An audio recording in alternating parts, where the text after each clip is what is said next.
गुरु ने वो दीक्षा दी तो तुम्हारा तिमिर दूर हो गया, ज्ञान दूर हो गया, लेकिन हमारा ज्ञान दूर नहीं होता है। क्यों नहीं होता है? कि हम तो बह बह के मरते हैं संसार में। रंग जो चढ़ा हुआ है उसी रंग में घूमते हैं। ये तो चिंता ही नहीं है।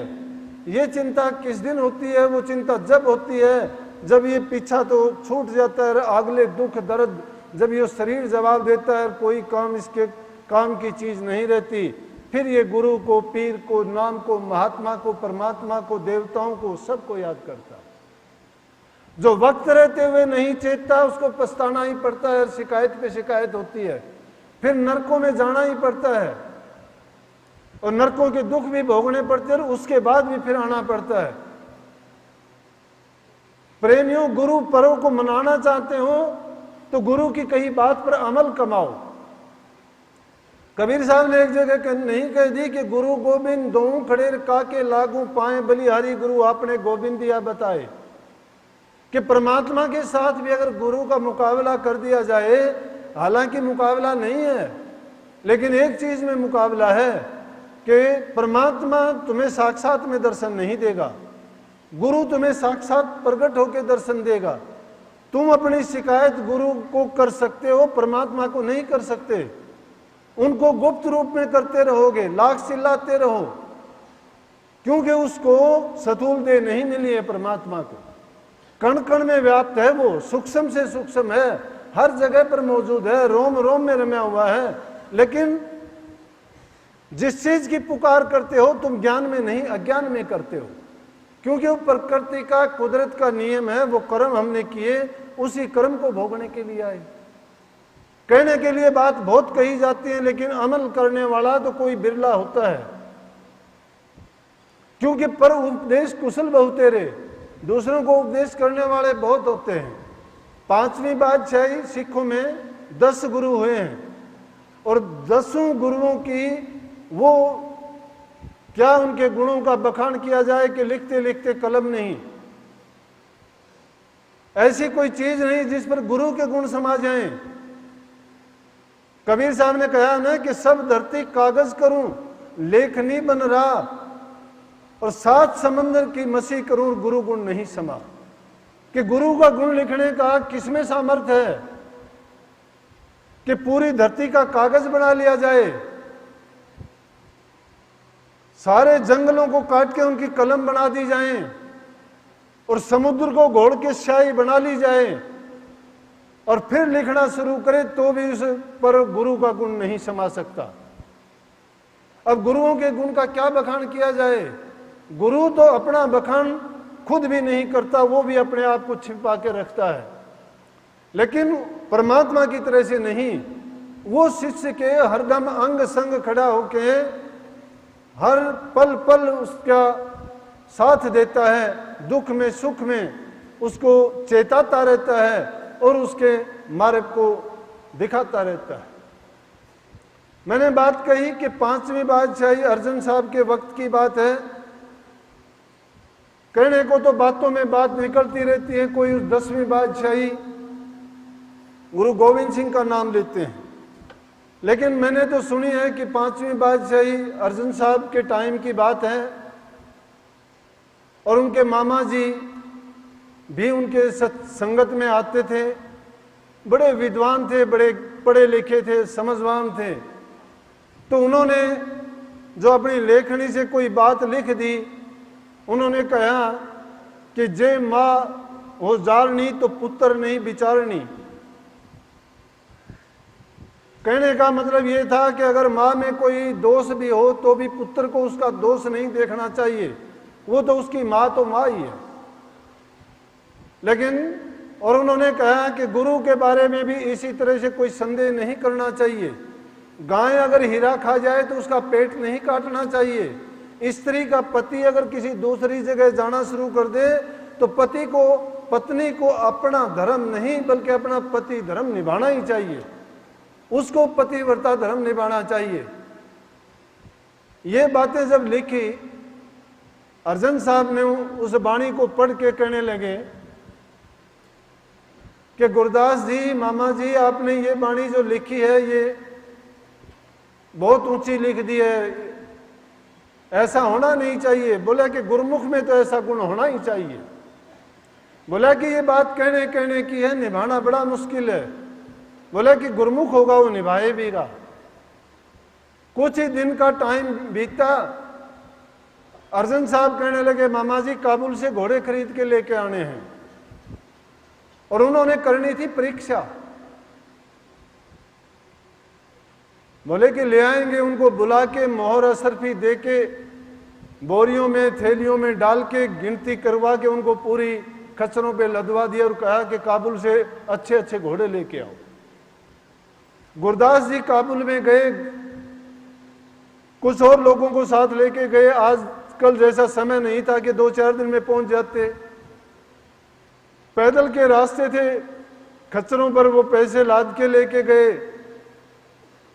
10, 5, 15 दिन में जितना भी समय लगा, पैदल रास्ते चलते चलते वहां पहुंचे।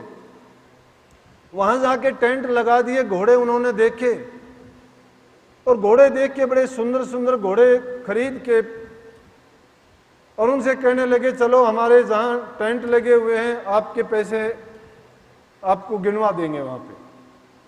उनको लेके वहां गए और पैसे जब गिनती करने के लिए अंदर घुसे, और गुरदास जी ने जब थैलियां खोली तो थैलियों में क्या देखते हैं कि उनमें ठेकरी और पत्थर निकले।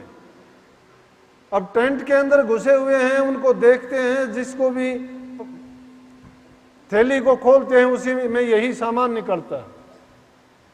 वो बड़े हैरान हो गए कि अब मैं बाहर जाके क्या मुंह दिखाऊंगा कि मैं धोखे से घोड़े खरीद के ले आया, मैंने उनका मोल कर लिया, और अब उन पठानों को मैं अगर जाके कहता हूं तो मेरी बात नहीं मानेंगे और वो झूठ समझ के ये तो बेइज्जती वाली बात होगी।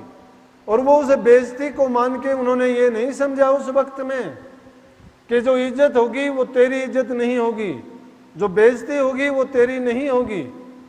क्योंकि शिष्य जब तक था, जैसे मैं सत्संग में एक बात कह दिया करता हूं, अगर कोई कहता है मेरे बारे में, कोई ना भी कहता है, तो मैं कहता हूं भाई कि मेरे जीवन की अगर मैं अब कहूं कोई बात है या आप लोगों के सामने जो कुछ बोलता हूं, क्या मेरे में बोलने की हिम्मत और सामर्थ्य या कोई ऐसी बात है क्या मैं बोल सकूं? मेरी कोई ताकत नहीं मैं बोल सकूं। क्योंकि बोलता कौन है? गुरु बोलता है। वो कैसे बोलते हैं? सुनो कि ये जीवन जो है ये गुरु का है।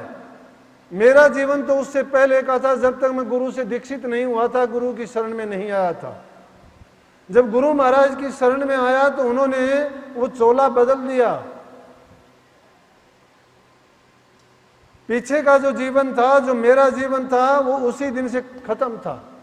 उसके बाद जो जीवन मिला तो उस दिन के बाद में सब कुछ गुरु का हो गया। इसीलिए एक जगह पे आता है ना कि मेरा मुझ में कुछ नहीं, जो कुछ है सो तोर, तेरा तुझको सौंपते क्या लागेगा मोर। लेकिन उल्टा ही जवाब दे दिया कि ये बात भी कहने में बड़ी भारी है, लेकिन इस बात को पूरा करने में, खरा उतरने में बड़ी टेढ़ी है कि तेरा तुझ में कुछ नहीं, जो कुछ है सो मोर, मेरा मुझको सौंपते दिल धड़केगा तोर। अरे जीवन तो देना दूर की बात है, अगर कोई छोटी सी चीज भी मांग ली जाए तो भी तुम कहोगे कि गुरु तो लालची हो गया, गुरु ने तो ये कह दिया। अब ये नहीं पता कि गुरु ने क्यों कहा, ये नहीं पता गुरु ने तेरा कौन सा कर्म काट दिया। गुरु तेरी किसी चीज का भूखा नहीं है, वो किसी चीज का मोहताज नहीं है। जिसने सब चीजों को त्याग दिया उसको जरूरत किस बात की है। लेकिन जिसकी जो दृष्टि होती है वो उसी चीज पर लगी होती है।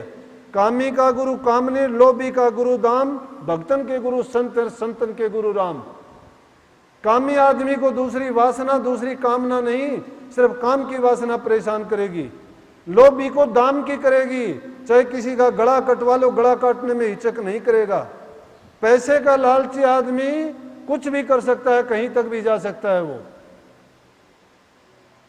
क्योंकि लोभी का गुरु कहाँ है उसका गुरु तो दाम है, लालच है। जहां लालच पूरा होगा वहीं पे कुछ भी कर सकता है वो। लेकिन भक्तों के गुरु कौन है? संत हैं, और संतों के गुरु राम हैं। क्योंकि रात दिन उन्हीं का सुमन, उन्हीं का जाप, उन्हीं को याद करना, उन्हीं का जीवन है। तो ऐसे आदमी जो अपना सर्व सौंप देते हैं वो गुरु के हो जाते हैं। लेकिन हम कह देते हैं, लिख देते हैं बड़े प्रचार करते हैं, लेकिन जब वो देने का समय आता है तो फिर पीछे को खिसकते, आगे को नहीं बढ़ते। और उन्होंने गुरदास जी ने क्या किया कि इज्जत, अपनी इज्जत मानी, गुरु की नहीं मानी। अगर उस वक्त में सोचता कि गुरु महाराज से, जिसने अपनी आंखों के सामने अपने हाथों से गिन के थैलियों में डाले, थैलियों को बंद किया, सिया खुद उनको लदवा के वहां लेके गया, पैरा उसने खुद बिठाया और वो डावाडोल हो गया। जिसने ये बाणी लिखी थी कि जो गुरु में ऐब देख ले तो शिष्य को नहीं डोलना चाहिए, क्या करता है वो, उसका सब भरम में पड़ गया, उस पर गुरु पे एतबार नहीं रहा।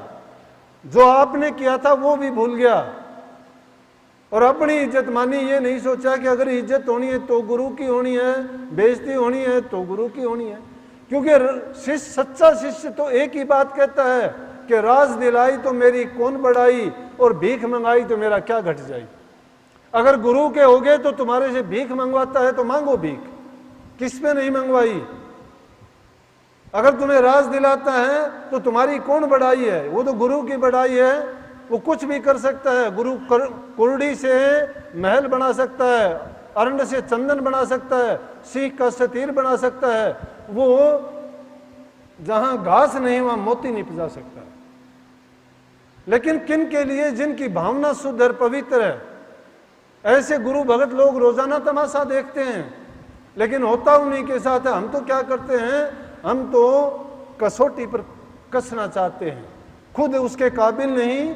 अरे जिसमें सामर्थ्य पाव वजन तोलने की नहीं है और वो 5 मन के वजन को तोलने का प्रयास करता है, असंभव बात को संभव कैसे कर लेगा। तो भाई गुरदास जी के साथ यही हुआ कि उसने तो फिर अपनी सोचा कि इसमें तो मेरी बेइज्जती होगी, कहेंगे कि तूने झूठ बोली है। उसने वो गुरु की ना मान के पीछे से टेंट को काट के और पीछे से भाग गया। और काफी देर तक जब बाहर नहीं निकला, इंतजार करते करते लोगों ने देखा कि इतनी देर हो गई, इतनी देर में तो कभी का बाहर आ जाता, बाहर आया क्यों नहीं। अंदर जाके देखते हैं थैली फटी हुई है, मोरें और असरफियां बिखरी पड़ी हैं। वो फिर कंकर पत्थर और ठीकरी नहीं थी, वो मोर असरफियां ही थी। लेकिन गुरु का चरित्र था, गुरु चरित्र समझ कौन सकता है। गुरु ने वो परीक्षा लेनी थी, उसने कही थी कि माँ हो जारनी तो पुत्र नहीं बिचारनी। उसने कही थी कि गाय हीरा खा जाए तो हिंदू को उसको मारना नहीं चाहिए, उसका पेट नहीं फाड़ देगा। और इसी बात को परखने के लिए गुरु महाराज ने देखा था कि कहा था कि मामा जी तुमने अच्छा नहीं लिखा। और वो शर्म के मारे काबुल से जब आए तो लाहौर अमृतसर नहीं रुके, काशी जी में पहुंचे। यहां से छोड़ के सब काशी जी गए। अब जो काबुल कंधार या पेशावर से आएगा वो उसी रास्ते से आएगा, अमृतसर और लाहौर रास्ते में पड़ेंगे शायद, पक्का तो मुझे नहीं पता, लेकिन शायद उसी रास्ते से आएंगे। और काशी जी में जाके रुका। अब ना तो गुरु दरबार में जाने लायक था, ना वहां पे जाने लायक था।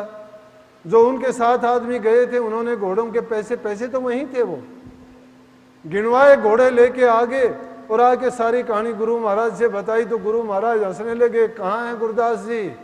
बोले जी वो तो इस तरह से टेंट को चीर के भाग गए, कोई नहीं।